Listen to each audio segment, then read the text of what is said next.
My captain, I invite our most beloved head of the department, Dr. Franklin Daniel, to welcome the gathering.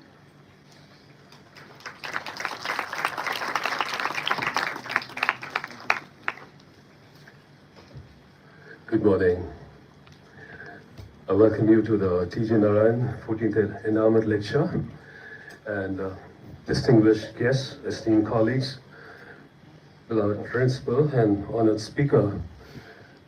Happy to have you all on this reopening day and this blessed new year 2026. It is my pleasure to welcome all of you to this endowment lecture made possible by the incredible generosity of our donor, Dr. Narayanan from the University of Florida.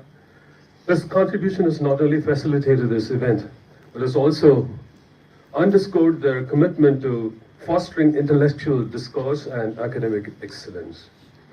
We are privileged to have in our midst former ambassador and diplomat of UAE, Ambassador T.P. Seetharam, during this occasion.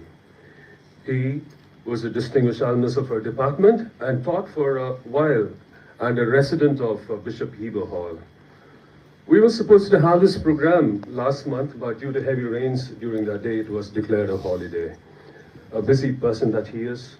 In the interim period, the ambassador had been part of the United Diplomatic Council Middle East for an exclusive evening of economic diplomacy, co-organized with India-EU Trade Council and the Asian Arab Chamber of Commerce, Abu Dhabi, and shortly is an invited speaker in the Trivandrum Dialogue on the significance of the maritime domain, organized by the Institute for the Study of Developing Areas, ISDA.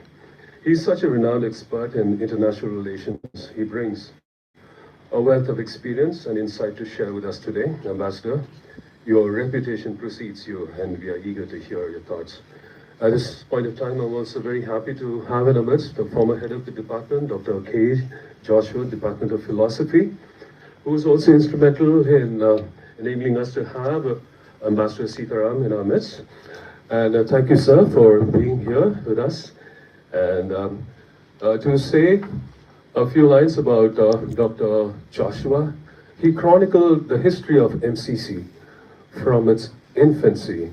And it's a remarkable book, and I think it's available in the library. You should dig into it.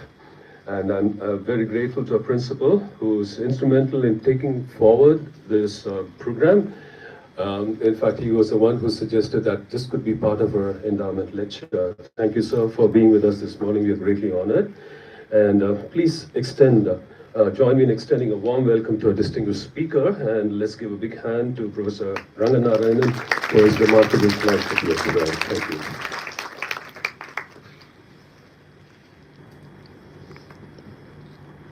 Thank you, sir. We would now like to honor our dignitaries. We would first like to honor our chief guest and speaker of the day, Ambassador T.P. Seetharaman. I request our beloved principal to honor our chief guest with a memento and shawl.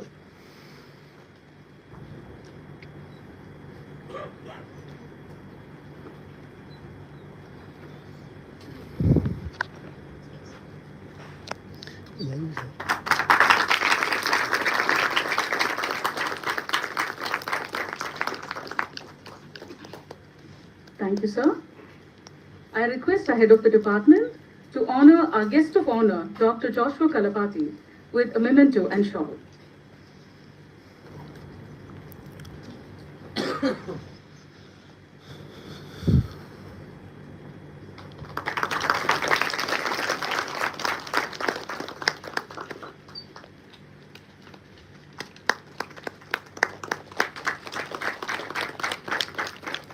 I request our former professor, Dr. Nirmal Selvamani, to honor our beloved principal with a memento and shawl.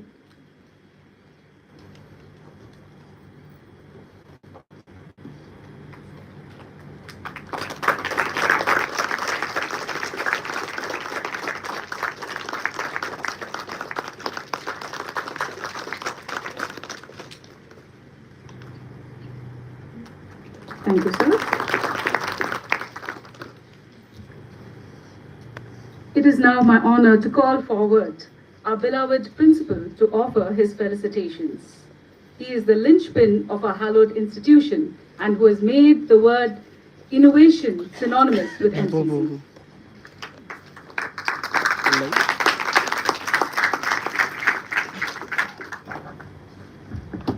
Good morning and Happy New Year to all of you. Good morning, sir.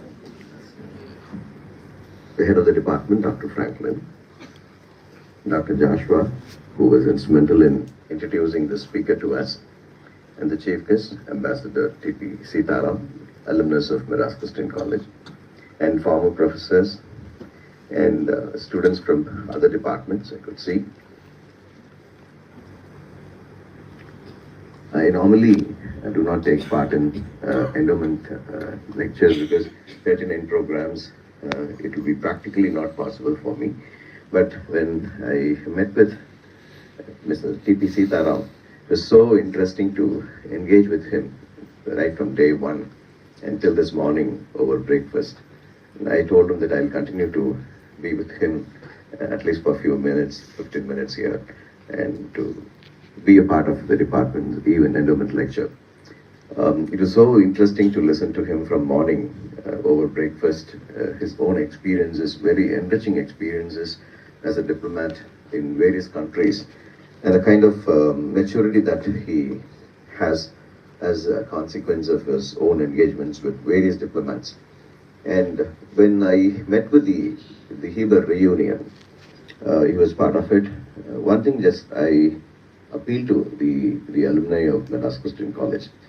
Normally when we meet with alumni, we always think that the process would go with begging bowls, asking them for money. I appeal to them saying that please give back your network, because all these years, 30 or 40 years of your experience all over the world, you would have gained a lot of networks. And if you can give back that network to the Madras Christian College, we will monetize the network and we try to make it useful for the institution. But this morning I made the same appeal to Mr. T.P. Seetharam. Coming to the department, I always make it a point whenever I meet with the department, because there is no opportunity for me to communicate to the last stakeholder, the student of the department. I always make it a point to make few points to disseminate so that you will understand what is there happening at the top level as a vision for this institution. Coming to the Department of English, you know that past few years I could see, generally sitting over there, I could see that normally I would get recommendations for BCom and BA English Literature. So always I find it very difficult to favor people who pressurize me for admissions. Over for the past few years, I could see the decline in the demand for English literature. So I kept on mentioning this to a few of my friends who meets with me, that MCC right from its inception has been a movement. I hope you understand when I use the word movement. That means it becomes resilient with changing times. So I keep mentioning this to the faculty members whoever I meet with, or the students, that we need to reimagine the new trend that is happening all around the world when it comes to conventional the domains. So my appeal to the students and the faculty members this morning is the English literature is at stake, but the language is picking up. You have to understand that. So we have to create value out of literature. That's only appeal that I would like to make before all of you. I don't know how to make it. Commonsensically, I can say you have to create value out of literature so that you can conserve the literature. Otherwise, the department will become applied linguistics department. Because we see the value is given to linguistics rather than the literature. So if you want to conserve the tradition of Madras Christian College with changing times, I want you to rethink and reimagine the way you try to disseminate this particular discipline to the students, so that we can once again regain our past momentum and we can be resilient with the changing time. Coming to the endowment lecture, I'm sure that his rich experiences would definitely be disseminated through this particular talk. And I want all of you to get inspired from his experience, the way he thinks, the way he is able to articulate his experiences that he had all over the world. And I'm sure that this influence, this afternoon I requested him to meet with the IAS aspirants, the civil services aspirants of Madras Christian College. And also he is planning to visit the school in Chaitpet where we have academy. So the whole day he's occupied meeting with our own students from school as well as from the college. So my appeal to the students is to get inspired from the way he is able to think and rethink his experiences and articulate it. And I'm sure that some of you will get inspired and try to aspire for civil services. That had been a culture of Madras Christian College. This morning I was also talking to him that there were no academies, the culture of IAS academy was not there during 1978 or 1975. But by default, perpetually we were producing the IAS offices and IPS offices, IFS offices from Madras Christian College, and we are making efforts to recreate that particular scenario. I am sure that in the coming days, by the aspiration of our own students, I see the same kind of a trend getting back now, people opting for political science, people opting for public administration, and people opting for social sciences rather than sciences. It shows that the trend is picking up, and I'm sure that in this particular context, if Madras Christian College comes back with the support system like the Satellite IAS Academy, people like Mr. Seetharam can definitely be a part of his mock interviews that we come. He has been helping a lot of academies where he has been a source of help for conducting mock interviews. So I'm sure with rich experience like this, interaction with the alumni of Madras Christian College definitely would help us in recreating the past to the same vibration. So I wish you all the best in the new year. Thank you. Thank you, dear sir. Your felicitation is a great impetus for us to expand the vision of our department. Thank you very much. A brand, a label, and ages. A precious and most valuable diadem of the department. It is time to reminisce on the history and legacy of the T.G. Narayanan Endowment. We will now watch a video introducing the relevance and purpose of the T.G. Narayanan Endowment lecture series by Dr. Narayanan from the University of Florida. He is none other than the illustrious and generous son of the eponymous Mr. T.G. Narayanan.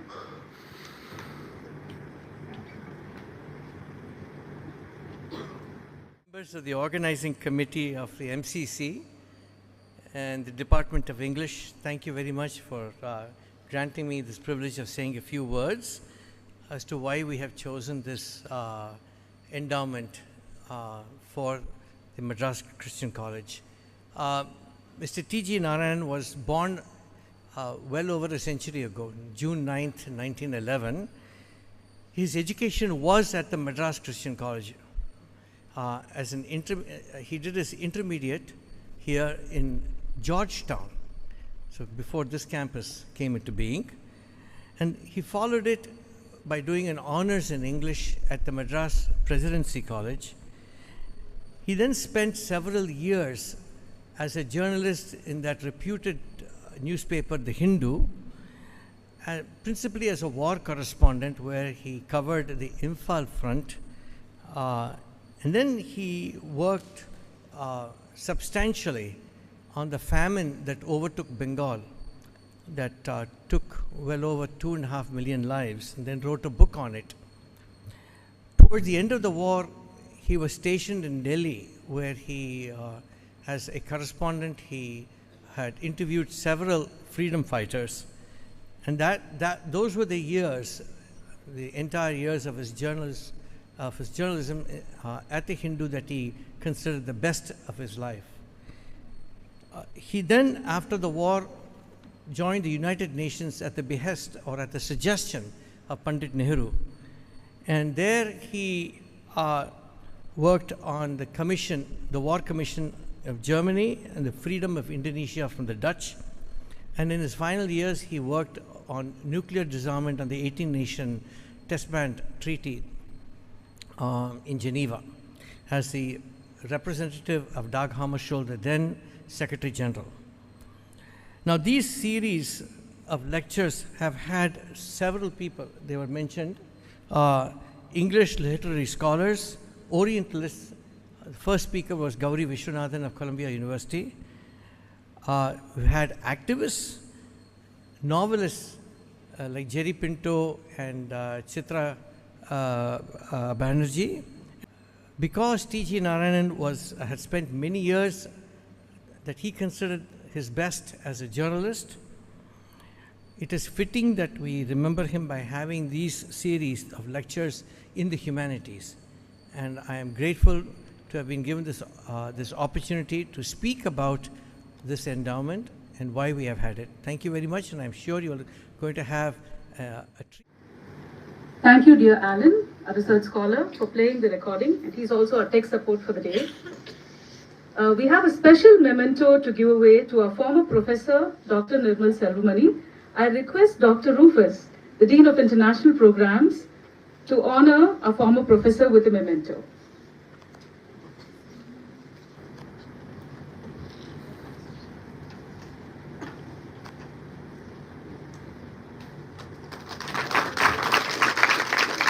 Thank you, sir.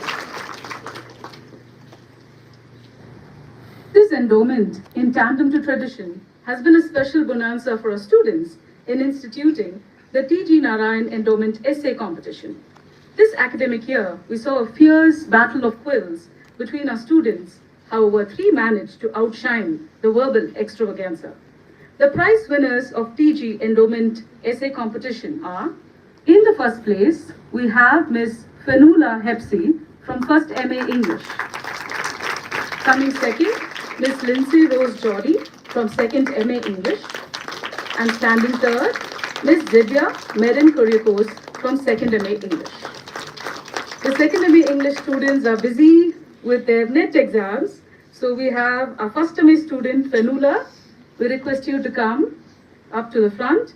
I request our chief guest, Ambassador T.P. Seetharam, to hand over the cash prize to the winner of the essay competition.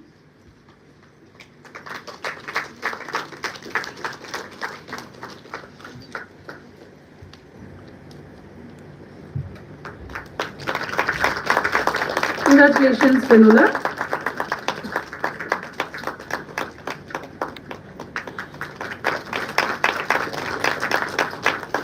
Thank you, sir.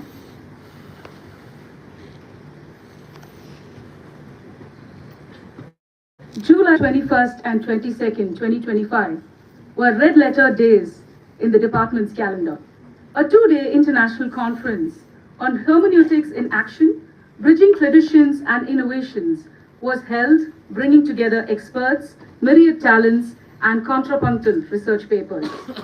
The conference, fondly acronymed as ICOH 25, had brought together a vibrant and diverse academic community with a total exceeding 75 papers. Participants from a wide range of disciplines had contributed their unique perspectives, interpretive insights, critical discourses, and perspicacious interpretations. ICOH 25 would not have been possible without the help of our dear research scholars who had worked tirelessly day and night for its grand success. From its inception to the proceedings, they have truly been the backbone of this venture. We would now like to honor them with a token of our love and appreciation. The student organizing committee comprised Ms. Harika, Mr. Alan, Ms. Karen, Ms. Kathleen, Ms. Evangeline, Ms. Arya, and Ms. Shruti. I request the student organizing committee to come forward, and I request our guest of honor, Dr. Joshua, to give away a token of our appreciation.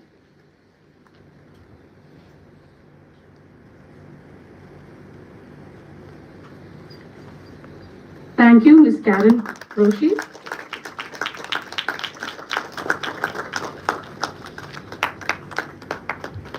Thank you, Ms. Shruti Christian.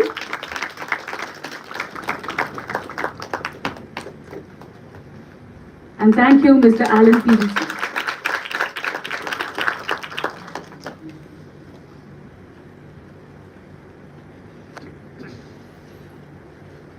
The eagerly awaited conference proceedings of ICAH 25 is all set for a grand reveal. We will now have the book release of a plethora of papers collating intellect, intuition, intelligence, and interpretation. Special credit goes to Dr. Greg Emery, the Senior Lecturer, Department of Philosophy, College of Arts and Sciences, University of Akron, Ohio, US, who was the crowning glory the keynote speaker of the conference and the principal editor of this proceedings. I call forth our distinguished guest of honor, Dr. Joshua Kalapati, to release the first copy, and our esteemed chief guest, Ambassador T.P. Seetharam, to receive the first.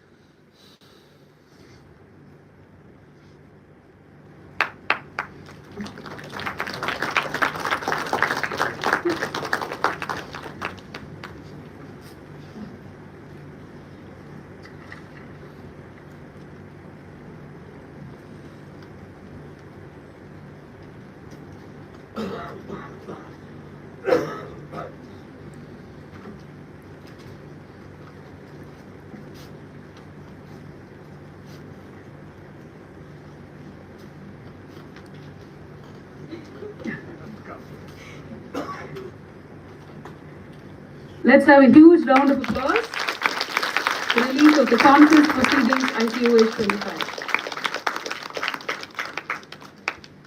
Thank you, sirs.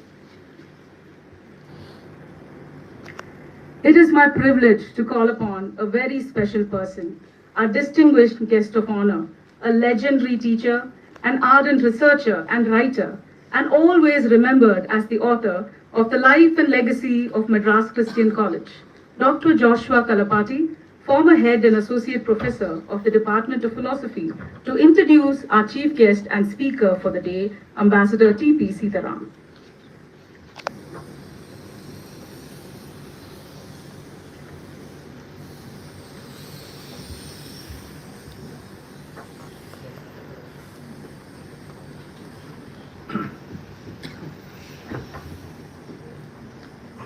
Ambassador T.P. Seetharam, Principal Dr.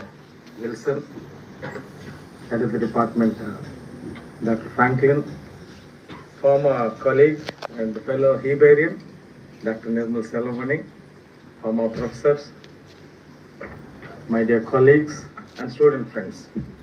Let me also wish you a very happy and blessed New Year 2026. As they say, a picture is worth 1,000 words.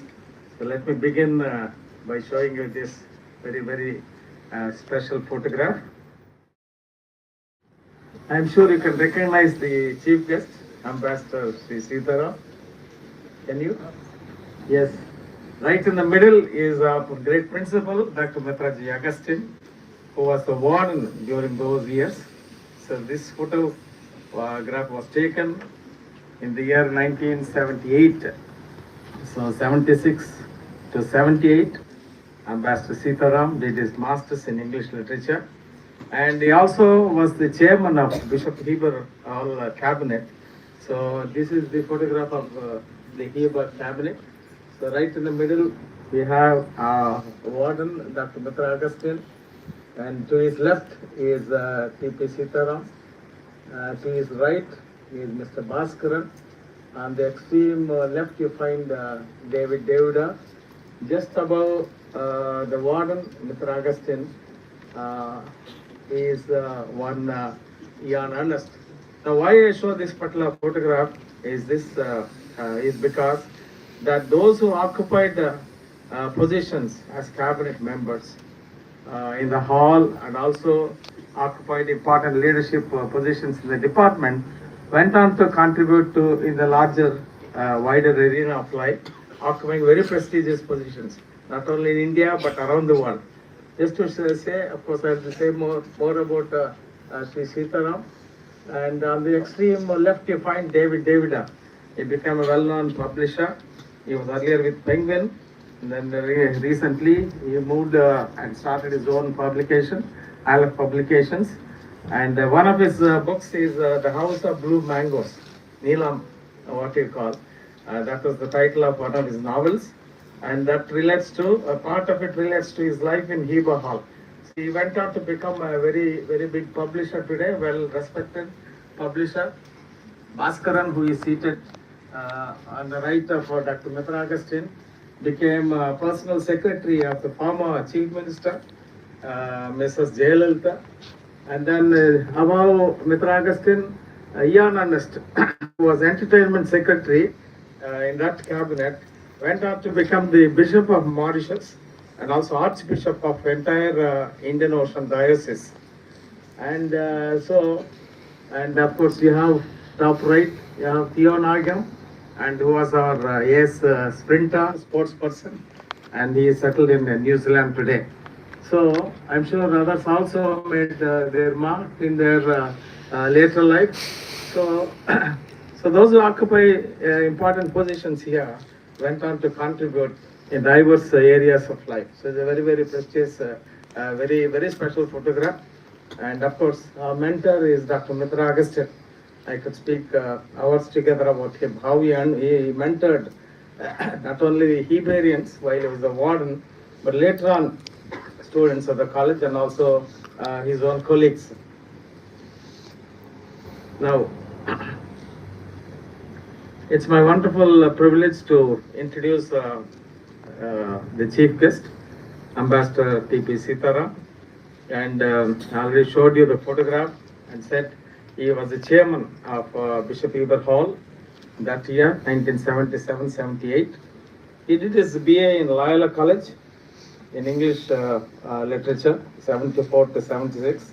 Then he came out to do his master's here in English language and literature. I'm sure he would agree with me that he found true freedom after coming into MCC. From one extreme to the other extreme, from Loyola College, very strict discipline. He came to the other side where he could enjoy boundless freedom here, not only in the hall, but in the department and in the college as well. This is very true also. I tell you, just visit Loyola College, visit their hostels, you know how strict they are and the kind of rules that are enforced there. But here you have limitless freedom. That is one of the unique features of MCC. It always encouraged freedom of thought, and that's how we are given the freedom to pursue those ideas, those desires which are close to our heart. And that really shapes our careers as well. So after his studies, of course, while he was a student here, we are also happy to have a classmate of Sri Seetharam, none other than Dr. Nirmal Salamani. Nirmal Salamani, shall we give a big hand to recognize him also? he was his classmate. They did their masters together. Just now he shared with me that among the classmates, there were four of them who formed the think tank, thinkers in the class. Besides T.P. Seetharam, Nirmal Salamani, there were two other girls, Indu Menon and Sandhya. So these were the quartet from the think tank. Can you believe? That was my first year. I did my BA and MA philosophy. I stayed in Heba. That was my first year. In my first year, there were 5 candidates contesting for college chairman. And that included 2 girls as well. Jyotsna Balakrishnan and Indu Menon. And Indu Menon representing Student Federation of India. Can you imagine? 2 girls contesting for chairmanship in the college. I don't know whether any girls in the recent years now contested for chairmanship. Those were the days.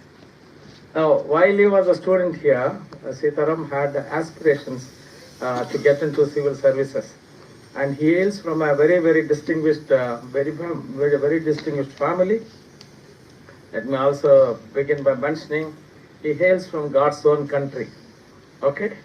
So, very distinguished family. 4 brothers, all of them occupied very, very prestigious positions in India and abroad as well. And of these 4, 2 of them got into Indian Foreign Service. He and his elder brother, T.P. Srinivasan. And the other brother, eldest brother, he became a manager of heavy vehicles limited factory here in Avadi. And that's how Mr. Seetharam was brought to Chennai, to Madras, to pursue his higher education. And the other brother got into medical services in armed forces. So all these 4 brothers occupied very prestigious positions. And his parents were teachers. And that's how he knew the importance of pursuing higher education. And that's how he landed in MCC during the year 1976 and stayed here for 2 years. And then while he was a student, he exhibited his talents. of leadership, and also as a thinker and a writer. And he contributed 2 articles to the college magazine. 2 articles to the college magazine while he was just a student. And this has always been a tradition in MCC. Some of the best and the brightest in the college, they would contribute articles either in the college department magazines or in the Madras Christian College magazine. The best example is none other than Dr. Sarvepalli Radhakrishnan, on whom I did my research while he was a student here during the years 1905 to 1909. I was not in Tambaram, but in Georgetown. He wrote 2 articles in the college magazine, and they were well appreciated, and also his MA dissertations. So these together laid the foundation for his intellectual thought. So that's how you students also must explore avenues and ways and means of expressing your own innermost thoughts in writing. A short poem or an essay or book review, all this will definitely contribute to your later career. So he published 2 articles in the college magazine, so we could know how innovative and expressive and how creative he was while he was a student here. And then in 1980, he got into civil services. Let me also share that we contributed some of the best civil servants in the country. In fact, the very first Foreign Secretary of India, Sri KPS Menon, was a student here in Georgetown. He studied and then got into civil services, and he became one of the well-respected diplomats. And he became the Foreign Secretary of India, first Foreign Secretary of India during the years 1948 to 52. So that continued for a very long time. We had very distinguished civil servants like T.N. Seshan. I'm sure all of you know that. And so that's how Mr. Seetharam got into civil services. Only last evening I spent half an hour getting to know more about the training he had while he was a trainee after he got into IFS. It was a very tough, I tell you, very tough kind of training. So they had to do trekking and horse riding and also learn a foreign language. So he chose Chinese language, and he had to pass the test in order to qualify for a higher rank or assignments abroad. So that's how he learned rudimentary Chinese language, which helped him later on in his diplomatic missions to Beijing. And so that's how he got into civil services in the year 1980. And then next more than 3 decades, he served in various diplomatic missions in Hong Kong, Beijing, Bangkok, Johannesburg, and all these places. And one of the very important assignments was as a High Commissioner to Mauritius. So very interesting thing is, while he was High Commissioner to Mauritius, he learned that one other fellow Hebrew occupied a very high position there. He was already a bishop, an archbishop there in Mauritius. As I mentioned, Bishop Ian Ernest was already there as an archbishop of Indian Ocean. Another very distinguished Hebrew, very distinguished MCC. And last 5 years, he was on as an Anglican special representative to Vatican. So he was there. So he was so happy to find a fellow Hebrew. That's which happens wherever you go around the world. You find fellow MCCians, and those who studied with you in the departments, you would run into each other. So that's a very happy coincidence. And they continued, and they renewed their relations. And how we got together recently as Hebrews is because of the Old Boys reunion we had on 30th of November. We planned for almost 3 months, and Sri Seetharam was the guiding force behind bringing all this together. So some of us, we got together, we planned for about 3 months. We brought about 60 Hebrews who are settled around the world, and mostly in India. They came, and we had a wonderful get-together for a day on the 30th of November. And Bishop Ian Ernest also was here with us, and one of them was former Minister of Railways, Mr. Velu was also there. So we had a wonderful get-together in the recent times. So High Commissioner to Mauritius, and also he was a counselor at the Permanent Mission of India on conference on disarmament in Geneva, and he was a very closely mentored by Sri Gopal Krishna Gandhi, towering public intellectual, and he guided and mentored him in many times in very important phases of his diplomatic career. And one of the very prestigious assignments to Sri Seetharam was being appointed as the press secretary to the former President K.R. Narayanan. K.R. Narayanan, he was the press secretary, a very important assignment, because he would be there whenever any visiting dignitary comes and they had meetings, he would there take notes and issue statements to the media. So it's a very important assignment. And later on, he closely interacted with prime ministers like Sri Rajiv Gandhi and many other high-profile officials like Manishankar Iyer and many others. And he had the opportunity to meet several dignitaries from around the world, very prestigious personalities like Bill Clinton, when he was the President of India, met with Sri K.R. Narayanan.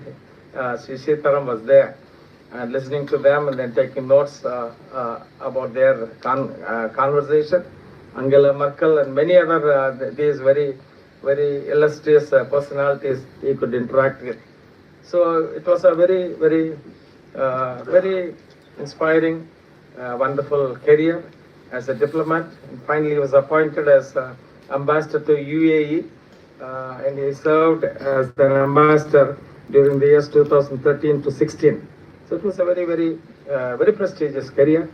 And of all these qualities, I would say the most important which I like in him is his humility. Although he had held very high responsibilities, and but the way he relates to fellow colleagues and former he-parents, he is down to earth, very humble. In the recent years, a couple of times he visited the college as the chief guest to Heber holiday a few years back. And a little earlier, he was also chief guest at the Global Alumni Meet we had in 2016, and Sri Seetharam came as a chief guest. And therefore, my dear students and friends, it's a very prestigious moment for us to listen to such a distinguished diplomat, one of us, one of our own, and who is back here and speaking to us. So with these few words, it's my honor and pleasure to invite the diplomat Sri Seetharam. Shall we put our hands together and invite him?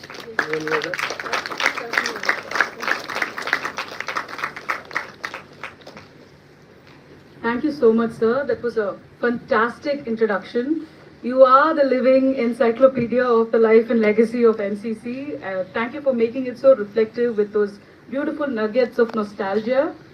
And thank you so much again, sir. The topic of today's lecture, Service Without Borders, the Role of Diplomats.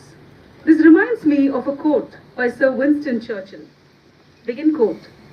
Never in the field of human conflict was so much owed by so many to so few. End quote. Literature is pervasive, accommodative, encompassing, and without borders. Conflict resolution deserves a special spot in understanding peace, especially in today's scuffle-ridden world. So without further ado, for the most awaited event of the day, the recounting of a diplomat's intriguing and challenging journey on service without borders. Over to Ambassador T.P. Seetharam.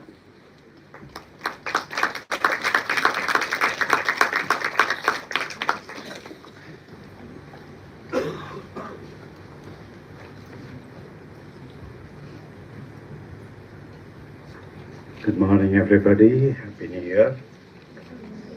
Thank you, Dr. Franklin, for this opportunity. Thank you, Dr. Joshua, for introducing me very generously, and also for having introduced me earlier to Dr. Franklin to give me this opportunity. And thank you, my dear friend Nirmal, for being here. We were classmates. He has had long association with MCC thereafter. I don't have a prepared speech. Even if I had one, I would have to tear it up because what Trump has done in the last couple of days. It's about diplomacy. How do you become a diplomat? I think you can start with being a student of Madras Christian College. Even better, like I did, I got an opportunity to teach English literature in Madras Christian College for a year against a leave vacancy. They say that there's no way to learn a subject better than to teach it. So when you have to teach something, you have to understand what it's all about. So a lot of my learning happened when I was teaching here for a year. And at that time, of course, there were some very good teachers. And one of them I should mention here, I don't know how many of you know, Professor P. Rajani of the English department. He is sadly no more. He was a friend, philosopher, advisor to all of us. And most importantly, he gave me a key to the English department library, which was the main building in the corridor as you go towards St. Thomas Hall. I had access to that English department library while I was teaching here for a year.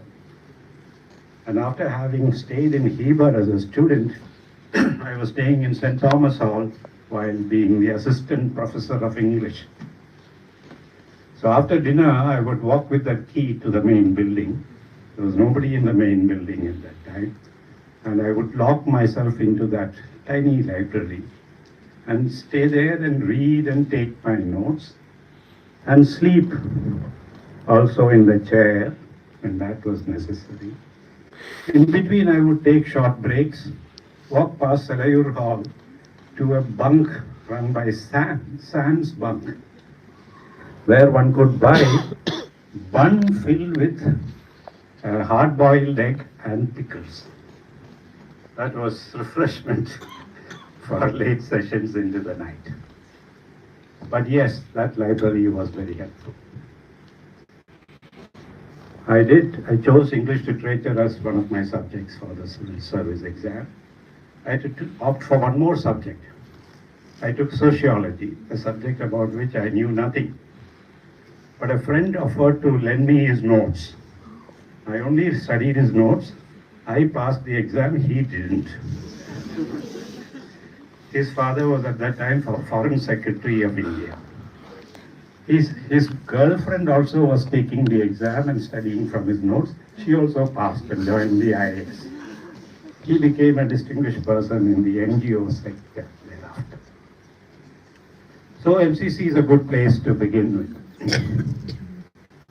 It's a competitive exam. I will not go into the details. I'm speaking later this afternoon at the MCC IAS Academy, where I will be talking about the mechanics of getting into the services. What is diplomacy all about? It's supposed to be everything that Trump does not stand for. It's about making friends. It's about civilized behavior. It is about mutual benefit, not just selfish, make my country great again. It's all about making our countries great again. It's about engagement, it's about networking. And we have a very strict selection process. In 1980, when I joined the service, in my batch, there were 20 young probationers out of about 1,15,000 people who took the exam. So that is the level of competition. And once you are in, there is a very extensive training program in India for about 2 years.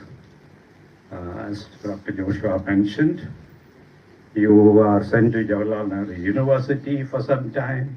You are sent to Indian Institute of Mass Communication, Indian Institute of Foreign Trade. You are attached with the Indian Army in the border areas.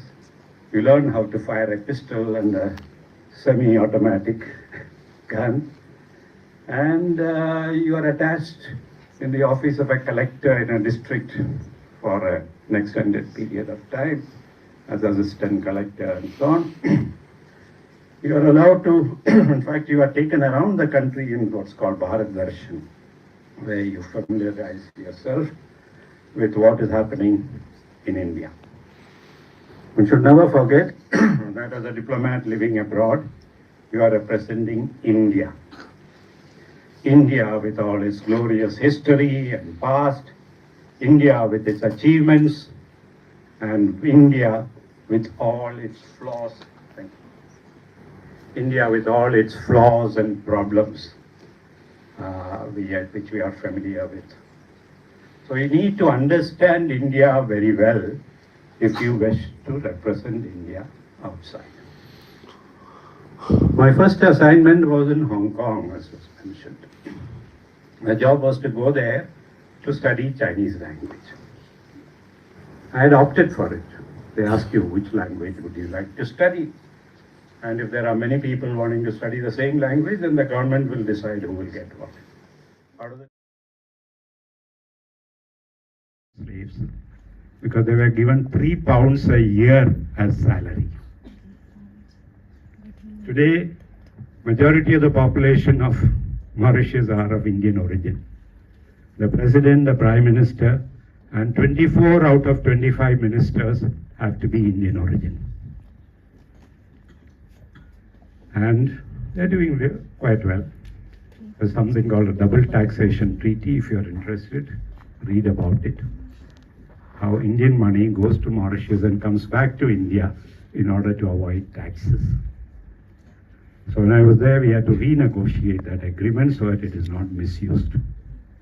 Economic power.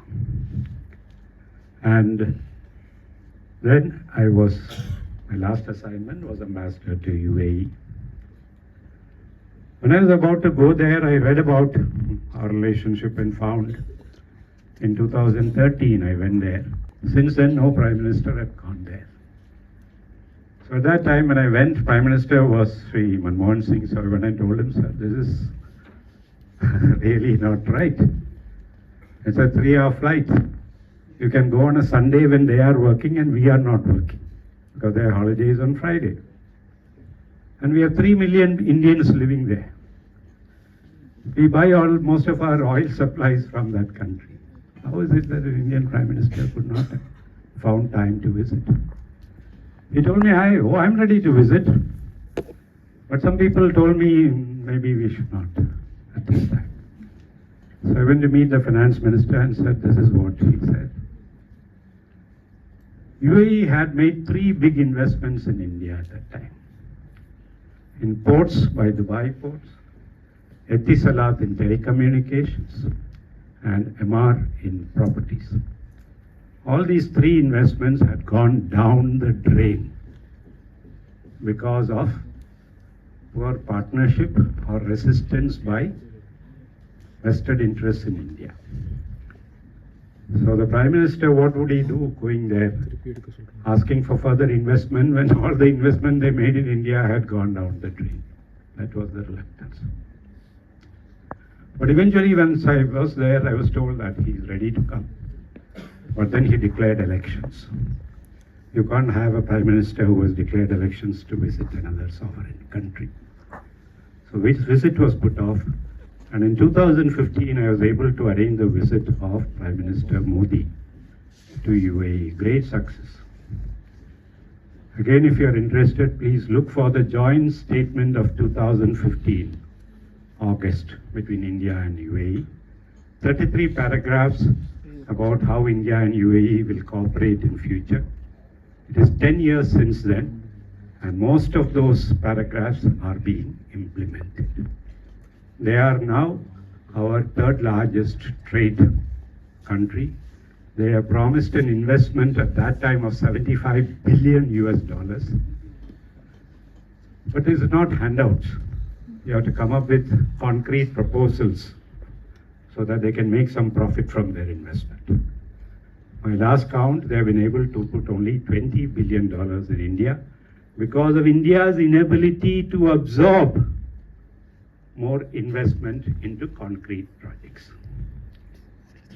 So, one can turn around relations between another country, a relationship which has been neglected. In fact, the president of that country told me in my early days, he said, "You people have no time for us. You stop in Dubai or Abu Dhabi on your way to Europe. You don't come to visit us. Second, you're constantly busy with your elections. The elections somewhere in India at any given day. So you're preoccupied with elections. Third, you look at us through the prism of Pakistan. Forget that country. Our substantive relationship is with you. Though we'll always help Pakistan, they're our brothers, and they constantly are in trouble and need our help. But our relationship is with you. So that was changed around by Prime Minister Modi's visit. And I retired in 2016 from UAE, feeling quite satisfied with a career over 36 years, 12 countries, all kinds of interesting jobs I did not know existed when I joined the Foreign Service. And nowadays I tell young people who want to join the Foreign Service to do another 36 years in the Foreign Service, but in 12 other countries. It's a very rewarding career and gives you plenty of opportunities to do important things and getting a sense of satisfaction. But my son asked me one day, why can't we be like ordinary people and live in one country without my having to lose my friends every 2 to 3 years? Well, today he has friends all over the world because of the difficulties that they faced. So yes, there are challenges. There are times when you have to burn or bury your garbage. There are places when you live in South Africa, our home was on a 4-acre estate with a swimming pool, tennis court, jacuzzi, sauna, as a junior officer.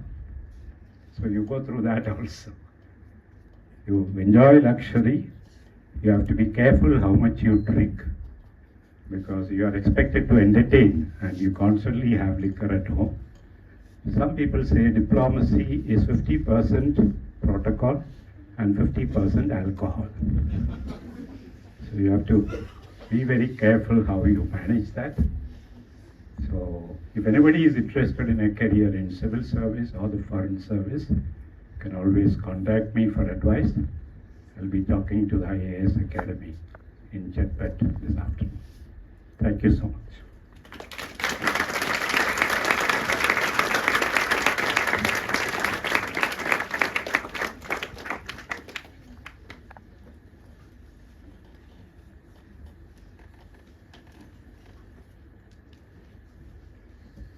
Thank you so much, dear sir. That was truly inspirational and aspirational.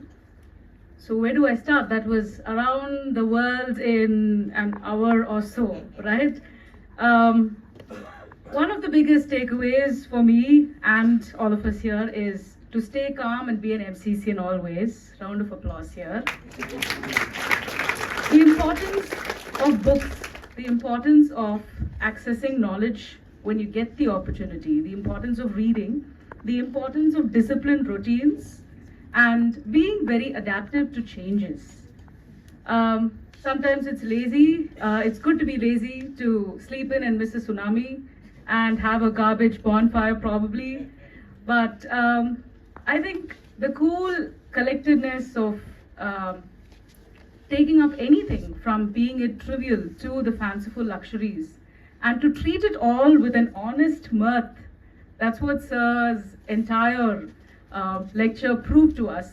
And I think as young minds, when you listen to it, you have to have a very eclectic exposure to knowledge and learn and learn and learn. Every opportunity you get, you learn.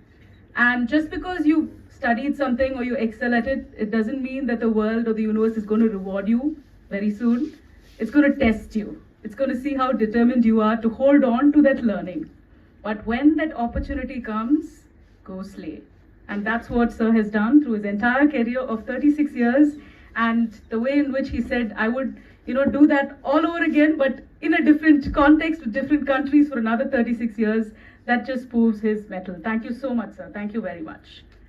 The floor is now open for questions. We can take one or two owing to the paucity of time. So do we have any questions? We can pass some hand mics around. If you have a question, you can raise your hand.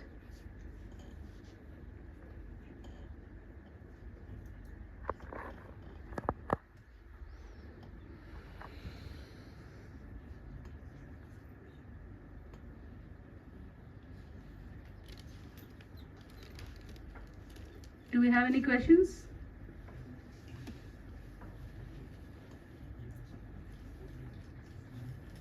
I'm sure you have questions, otherwise I have to assume that you were all sleeping during my time.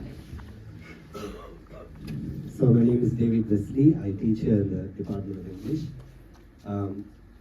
I have read about you in a college magazine in 1978, and it says that you were called Teeps then, and you were part of a play called Cat on a Hot Tin Roof, and Dr. Rajani had directed it. Can you share a few thoughts about that experience, being part of theatre here? Well, MCC played a very big role in what I am today. As Dr. Joshua said, I was in MCC played a very big role in what I am today, as Dr. Joshua mentioned. I was very active on campus, not only in classroom. Classroom I was average or below average, as Normal would confirm. But on campus there was so much to do, so much freedom, so much creativity. One could be part of the debating team, one could be part of the plays. I was in fact editing the college magazine in 1 year. During the school holidays I had to stay back and edit the magazine, and I was allowed by Professor Rajani to stay in his room since the hostel was closed. The mess was closed. I had no money for food. Professor Rajani had gone off to the mountains as he always does. And I looked around how to make money to survive. And I found a big pile of old newspapers in his room. So I sold them in Thambaram market and used to go and eat food in the stalls on the roadside and edit the magazine.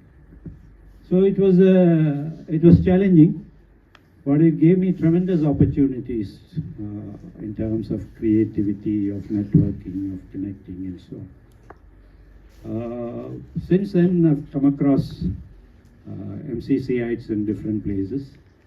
I was working in Rashtrapati Bhavan, and the president's wife wanted to publish a book. And who turns up but David R. of Penguin, who was with me on the board. Similarly, meeting Ian Ernest as High Commissioner in Mauritius.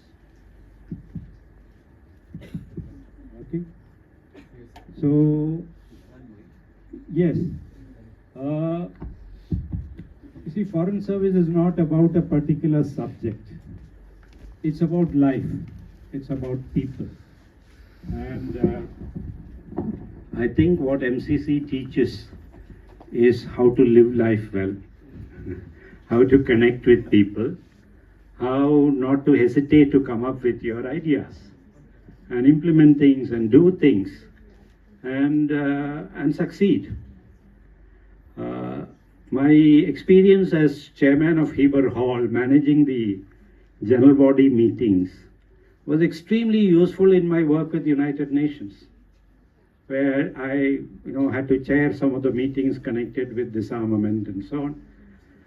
The only difference was that the delegates were far more reserved and courteous compared to our crowd in campus, were extremely aggressive and so on. But that experience of dealing with that aggressive crowd was helpful in managing interactions at the global level. So in every way, really, life on MCC campus, both as a student and as a member of the faculty, was extremely helpful to me. And lifelong friends, all the various people in my class, we have been in touch with at least some of them, and they still remain friends for 50 years later, 40 years later, and so on. So it's been wonderful. That's why I said start with MCC. You can get to many places, not necessarily just diplomacy. I've seen MCCites in various contexts doing extremely well across the world. And there's an image associated with this college and the campus. I've been to many campuses across the world. I don't think I've seen any which is as beautiful as the campus here. There may be bigger campuses or nice buildings, but this place has an ambience and a character which is unique, which you must all be proud of. Any other questions? Questions can be on anything. It doesn't have to be on diplomacy. One or two questions perhaps we have time for.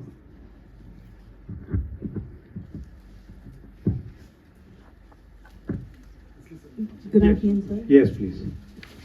Thank you for that lecture. Really enjoyed it. Just a personal question.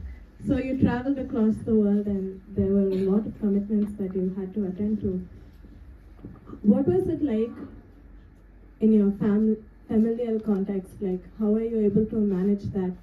Do you wish you spend more time with your children and your family? Can you expound upon? First of all, your spouse.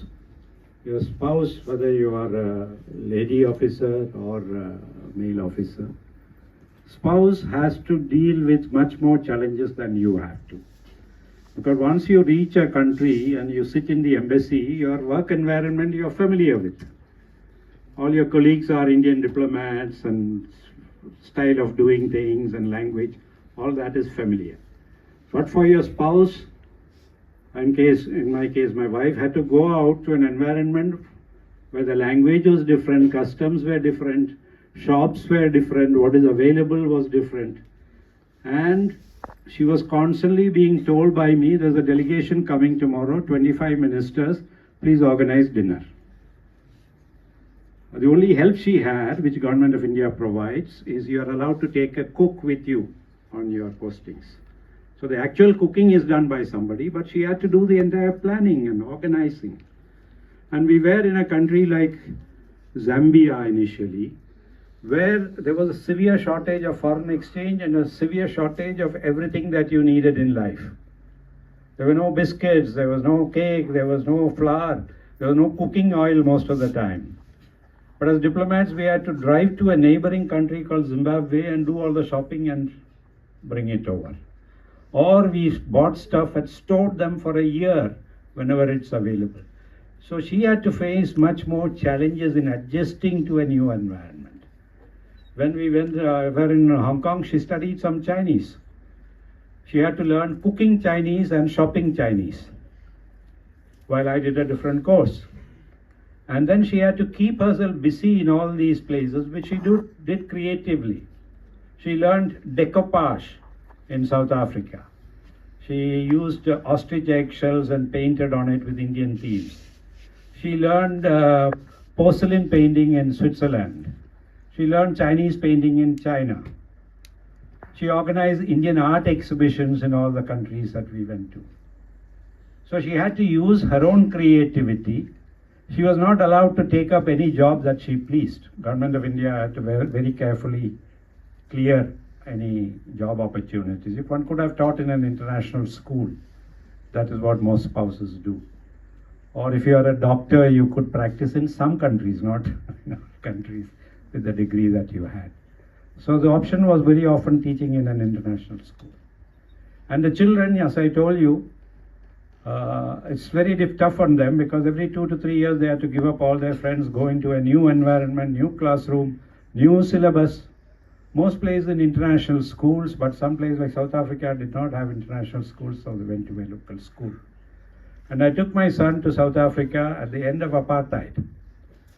The school he went to had only white children. He was the first non-white child in a school called Pridwin. And I was concerned. I met the principal and said, how does he adjust in your environment?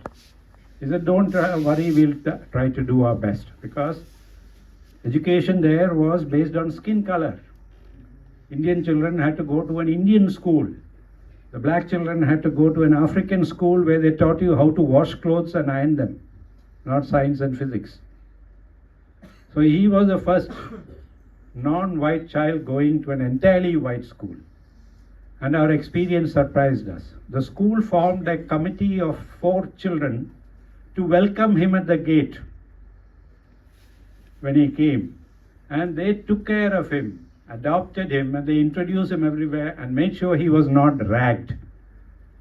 In fact, they used the opportunity to learn how to live with people of other cultures.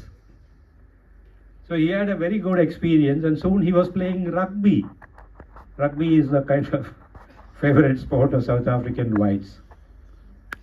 So again, he adapted eventually, but initially we had our concerns. So he is richer for that experience. So yes, there are huge challenges for the family moving from place to place. They have to do far more adjustment than the officer. Could be either man or woman. There are many women in the Indian Foreign Service, many Indian ambassadors who have done extremely well. My colleague, for instance, 1 year senior to me, Deepa Wadhwa, she was ambassador in Qatar. You generally don't associate a woman ambassador in a Gulf country, where most of the interactions that she had was only with groups of men. But she did very well there. Nirupama Rao was our ambassador in China. The first lady in the Foreign Service was called Mutamma. And at that time they had a funny rule. If a woman officer got married, she had to resign. That was the rule in India at that time, in the early 60s.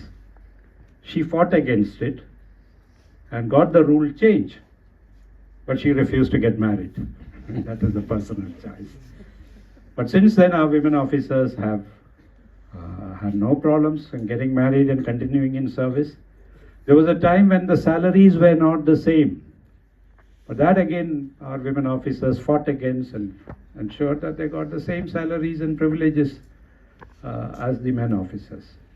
And I worked with many women colleagues who have all done exceedingly well. So women, don't hesitate about joining the Foreign Service, but you have to be careful how you pick your husband. The best thing to do is to marry another Foreign Service colleague. Then government makes sure that you are posted together in the same country when you are young. And when you become very senior, you're posted in neighboring countries. But by then you don't want to see your spouse too often, you know. So I remember Deepa being in the Gulf and her husband being close to her in Oman, Qatar and Oman. But soon she went off as ambassador to Japan, as far away as she could be from her husband. But yes, it's a service which gives a lot of importance to family. I would take my wife to every function, diplomatic function, except official negotiations. This does not happen in the IAS or IPS. They are actually invited to all functions in all kinds of contexts. When Prime Minister came to UAE, the first person he met was, besides me, my wife. We were both at the airport to meet him and attend the various banquets. And there are these National Day celebrations. There are about 200 countries in the world. Each of them have a national day, and they invite you to that party. Your spouse is also invited. So 200 days in a year, she has to accompany me to a national day of some country or the other, where they serve excellent food, there's music, there is entertainment, and other diplomats to mingle with. Not only diplomats, the senior-most people of that country. So there's never a dull moment. You are either entertaining or being entertained most of the time. Challenges are there, but overall experience, even for the children, is extremely good. The opportunities they get. My daughter has learned to ride horses. She has jumped from a plane in Mauritius with a parachute attached to somebody with tandem jumping. She has learned to dive in Indian Ocean with the help of Indian naval officers. So she has got an experience, exposure, which an average youngster in India does not get. And today she is an artist of repute, of international standing, having participated in Biennale and exhibiting all over the world. She didn't want to become a diplomat. Thank you.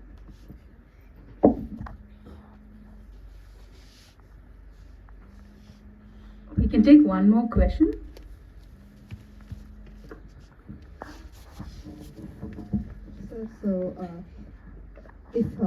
So whenever when you're being a diplomat, there might be something which you do not agree with. There might be which do not align with the national interests of that particular country. So in particular situations like that, how do you deal with it? Okay, I was in UAE. I don't like the fact that they are not a democracy, but I keep my mouth shut. It is not my job or my country's job to promote democracy in countries where there is no democracy. We accept the regime of the day.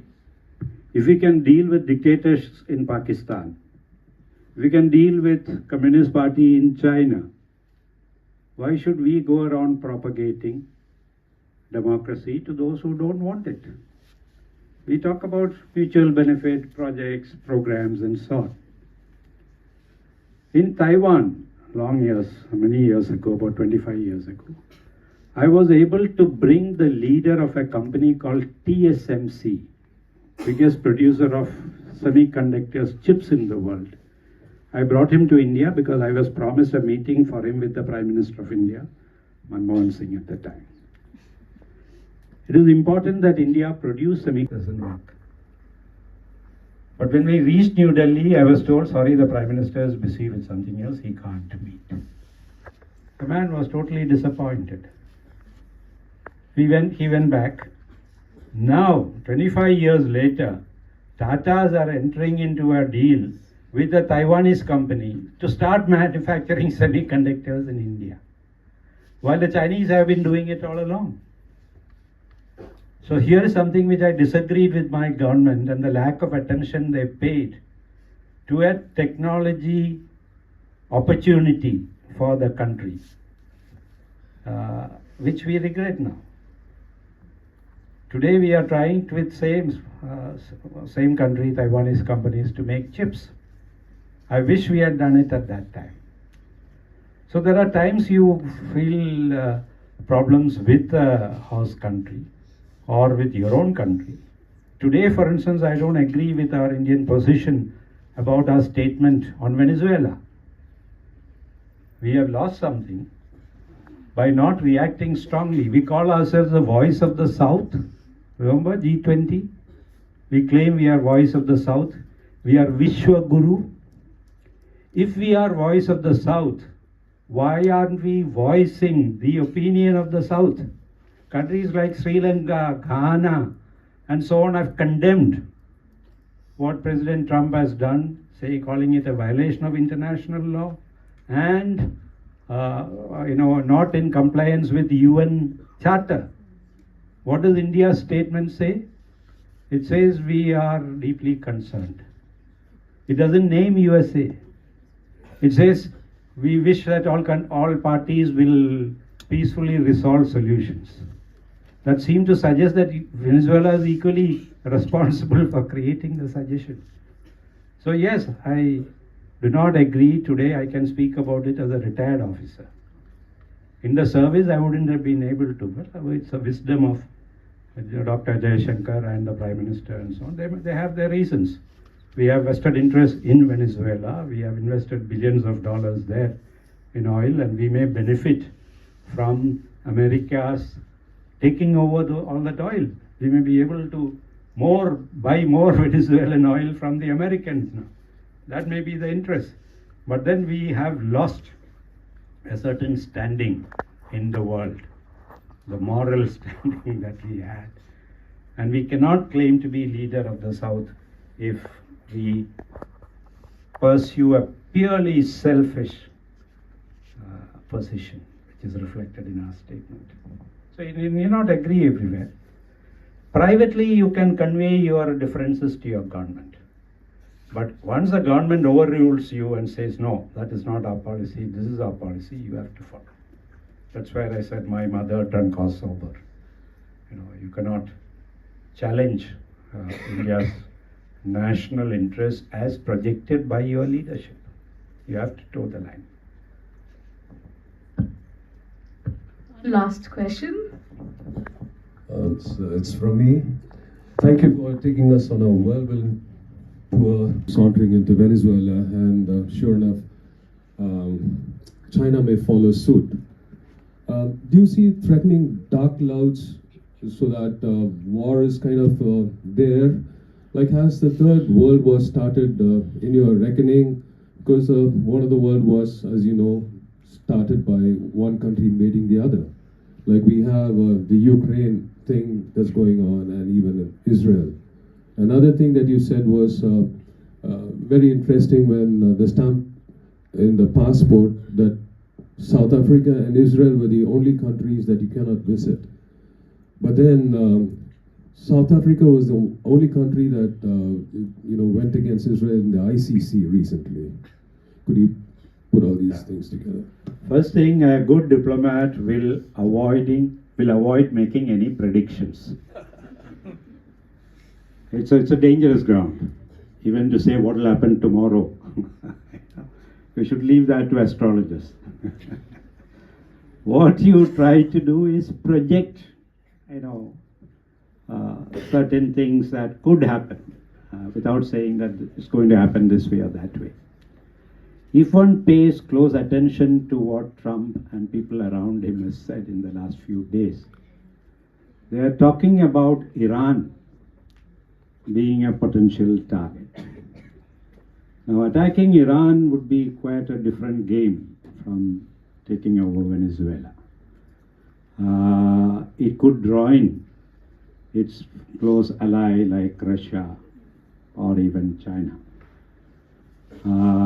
Iran itself could put up a reasonable fight. Other countries I have mentioned include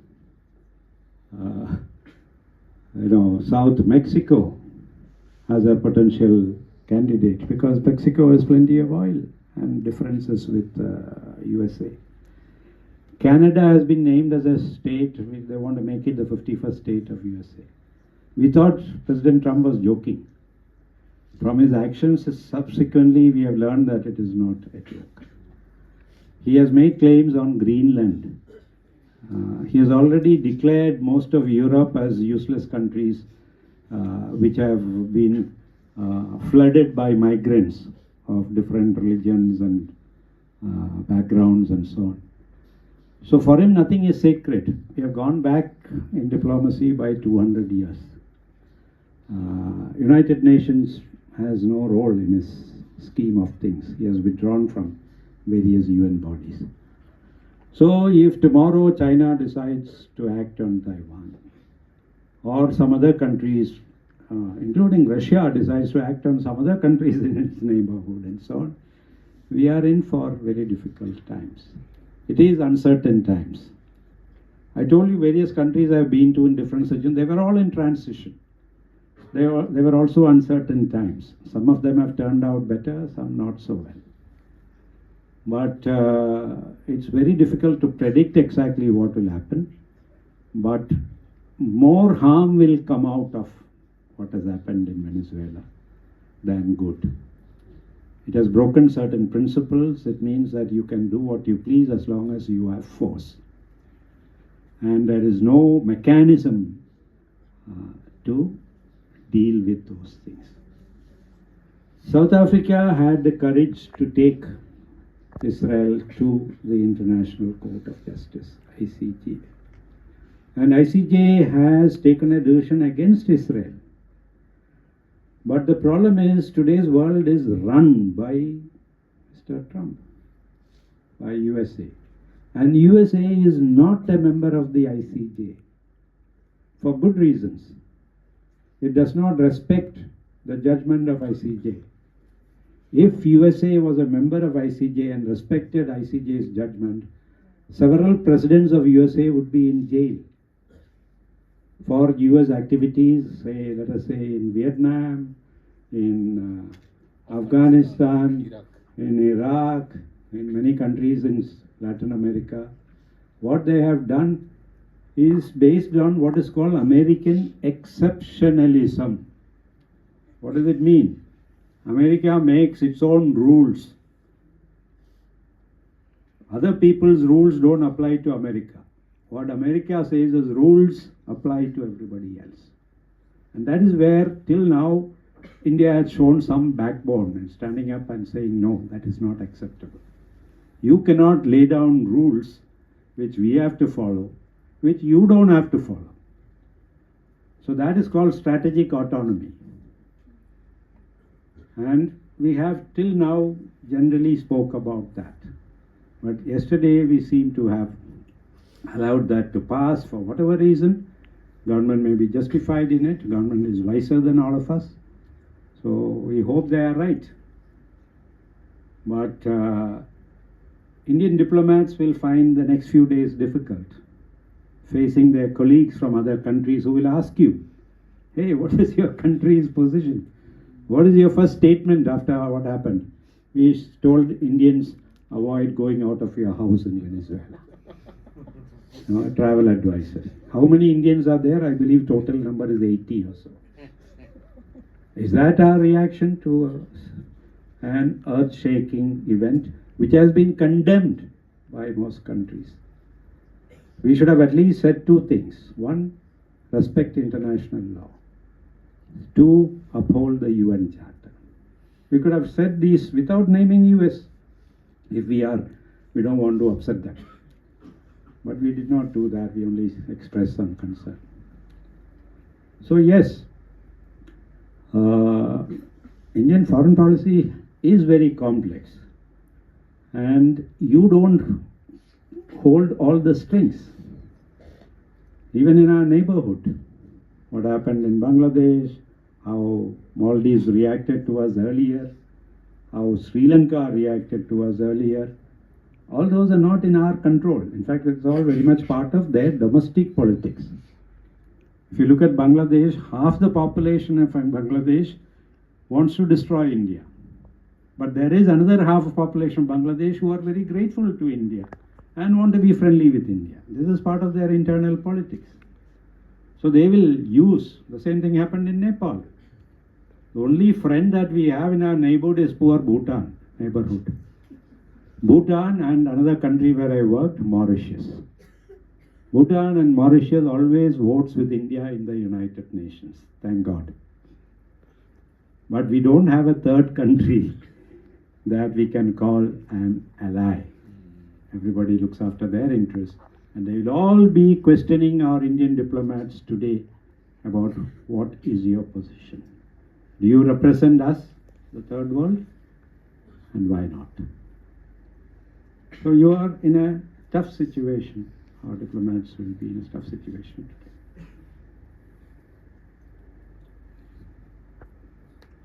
today. Okay? One could go on and on, but there is a clock. And feel free, Dr. Joshua has my contacts. If anybody wants to connect, ask questions on WhatsApp or whatever, I'll be very happy to respond. Thank you so much. Thank you, sir. Thank you, audience, for those thought-provoking questions. And thank you, sir, for your very patient and wonderful responses. With that, we officially come to the close of this lecture. We have amongst us a former professor, Dr. Cherian Kurian, and we would like to honor him with a memento. So I call upon Dr. David Abraham to hand over a memento to Dr. Cherian. Maybe David, sir, the youngest person, could run to him. Hi,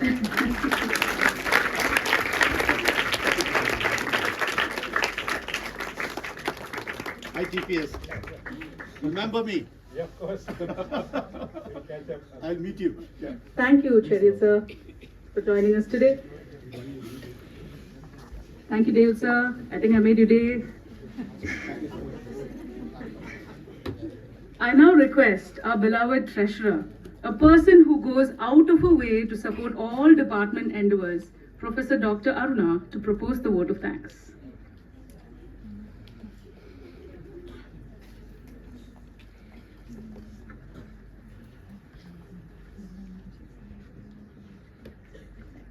I think I'm humbled in the presence of our chief guest today. Maybe I'm inspired without paper. I didn't write anything. This inspiration is from him. At the outset, I thank the Almighty for His gracious presence throughout the past years and the years to come. My sincere thanks to our principal and secretary for his consistent support for all the department endeavors. Most respected Ambassador Sir T.G.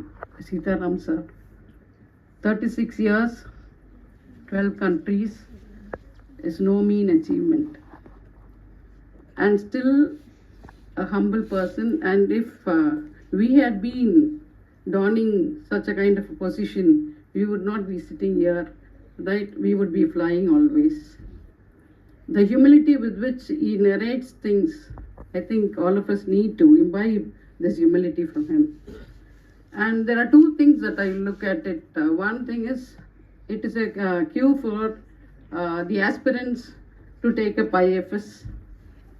Another thing, it is a warning and it is a threat not to take up IFS if you do not have that such kind of dedication that he has. Thank you, sir.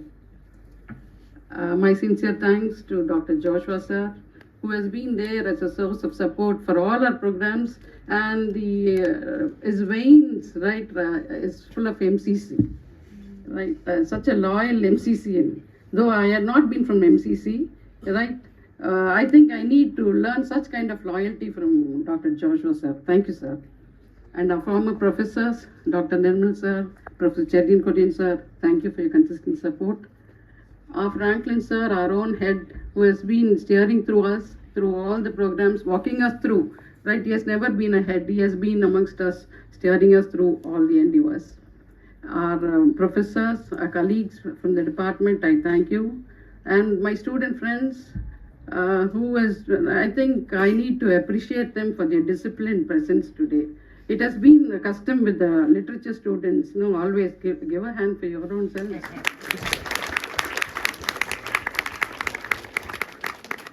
No, I think they take it as a sarcasm because I've never been so kind to them, probably. This is a real sense of appreciation, my dear students. And student volunteers especially, and then my technical support, Alan, and our research scholars who have been instrumental in bringing about this journal. Thank you very much for all your support. Thank you, everyone. Thank you.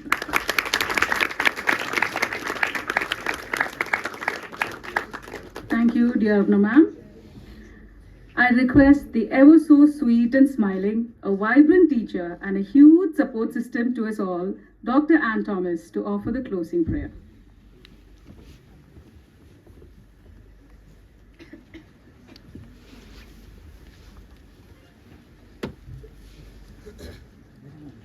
Shall we all rise up for the prayer?